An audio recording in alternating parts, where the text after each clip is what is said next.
orbs I knew nothing about until about a year and a half ago, right before this lecture I was talking about for the New York Open Center.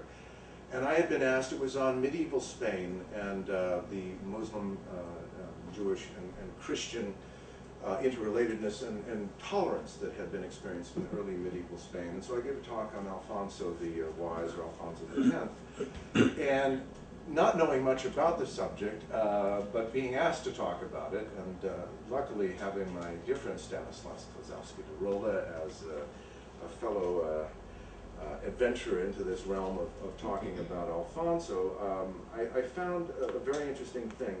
He left for Europe, and I was writing on Alfonso, and I started to photograph. I'd photographed the studio for an article I was writing on the hieroglyphic human soul, and I took about 538 pictures. And when I started downloading them, I started to see these, what I thought were water spots on the pictures. And then I kept looking more and more closely, and I started to see these amazing orbs, these entities.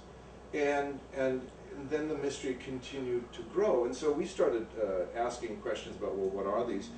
And Googled orbs, and then it turned out that there's really an enormous emergence of people with photography capturing these light anomalies. And for the sake of conversation, we just leave it in the anomalous category. It doesn't have to be proved one way or the other. As a matter of fact, it's a great Rorschach test for one's personal ego about, can you just let something sit without having it to be true or false? And this is where we start to move into the musical quality of consciousness, because it says Mozart isn't true or false.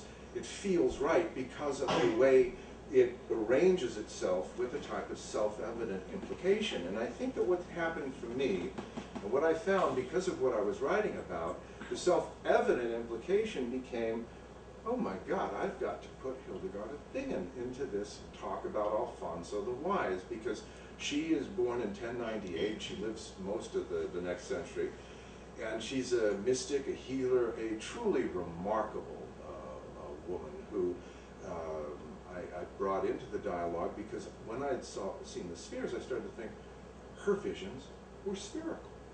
And then I went back and I looked at some of her works and some of the different illustrations that she had done, and I was profoundly amazed, because I started to see that she called herself a spherist.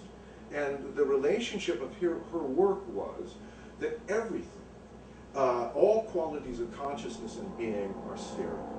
And therefore everything is composed of spheres.